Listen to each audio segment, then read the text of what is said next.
toi qui gères le sang. Jean-Claude Duquesnoy n'est plus.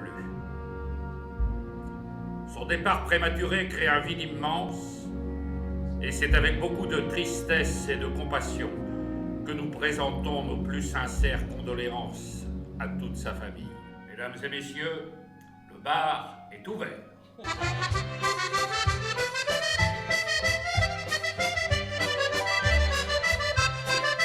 Parfait, parfait. Tu changes rien.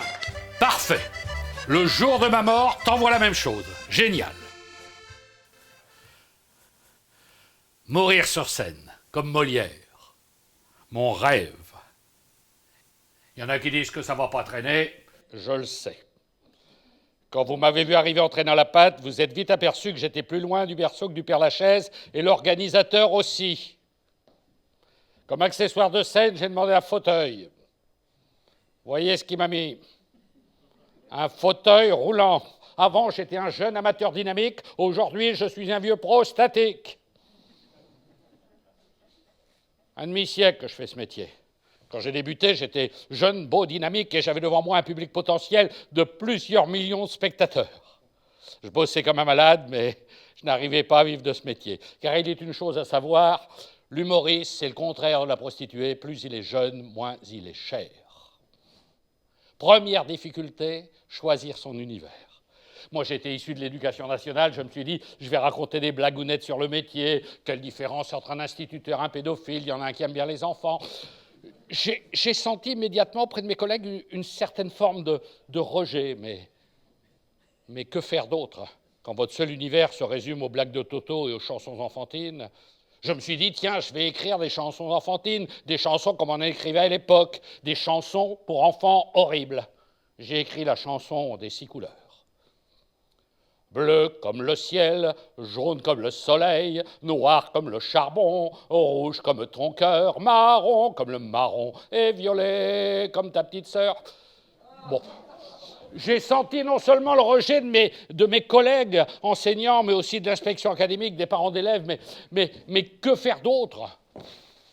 Au pied des Pyrénées, le chevalier Roland emmène à son armée un soir au restaurant. Escalope de veau, pichet de Beaujolais, le veau qu'on lui servit ne paraissait pas frais. Le chevalier Roland termina tout son plat. À la fin du repas, soudain il s'écroula. Juste avant de mourir, il eut ce dernier mot. Quel est ce Roland de Rancevaux? Le jour de la mort, chaque organe quittera votre corps et rejoindra sa région de prédilection. Les bras partiront dans la manche. Les reins s'installeront dans l'aine. L'aine dans le barin. Le menton optera pour l'enjoue. Les joues pour menton. La peau choisira foie. Le foie choisira peau. Et l'estomac à jeun. Elle est belle, ma parabole. Je sais ce que vous allez me dire. Oui, c'est le prédicateur qui n'est pas crédible. Et alors? Les autres sont plus crédibles que moi? Quand un grand barbu chevelu vous explique qu'il descend sur terre, qu'il marche sur l'eau, qu'il multiplie les pains et qu'il nourrit une foule en délire avec un parassier de croissants, vous trouvez ça crédible? Quand un autre barbu vous explique que se faire exploser sur une place publique en tuant un maximum d'innocents donne droit au paradis éternel, vous trouvez ça crédible? D'autant que vu l'état du service 3 pièces après l'explosion, comment il va les satisfaire, ces 72 vierges? Et quand un autre vous dit que vous serez réincarné en lapin nain, en tigre, en souris, en pomme, en poire, en cerise dans une autre vie, vous trouvez ça crédible? Et si en fait, la vie n'était pas un aller simple, mais plutôt un aller-retour. Les cimetières sont des endroits sympathiques pour la bonne raison qu'aucun con n'y est jamais enterré. Vous avez déjà vu inscrit sur une pierre tombale « Si j'ai un confié fait qui fut mon ex-mari qui pendant 40 ans nous a pourri la vie ?» Jamais.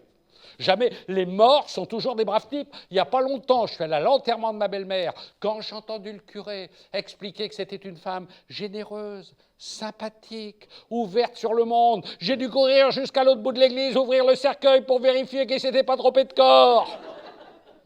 C'était le fossoyeur des usines en détresse, Adidas, Terraillon, Testu, La Vie Claire.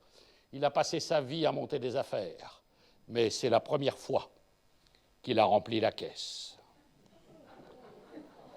Marine Le Pen, jamais on n'aurait cru qu'elle passerait l'arme à gauche.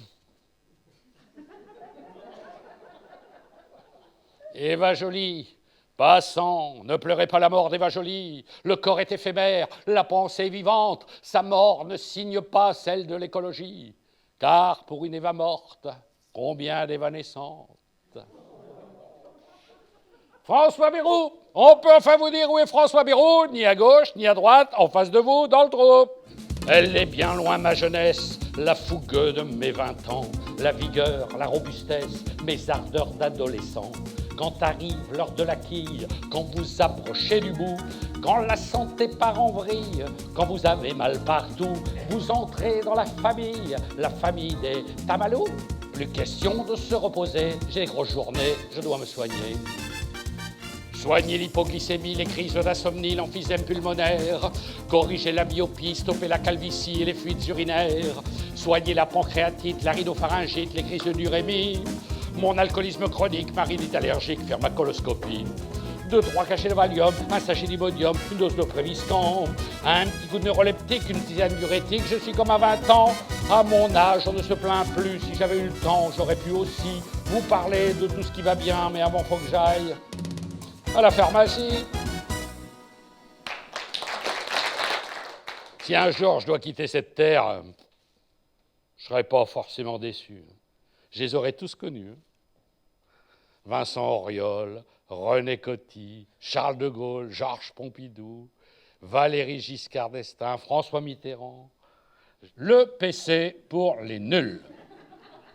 C'est vrai que ça a dû être lu par beaucoup de monde. Dans les années 80, le Parti communiste, c'était plus de 20% des électeurs. Dans les années 90, c'était 10%. Aujourd'hui, on est à 3-4%. C'est l'évolution. Au début, c'était Supermarché. Après, on a eu Super U. Aujourd'hui, c'est Leader Price. Pour les coureurs de jupons, les libertins, mieux que la DS-19 ou 21, la DSK. C'est le ramasse-minette pratique. On s'achète une bagnole sans s'acheter une conduite. Ce cabriolet possède bien des atouts.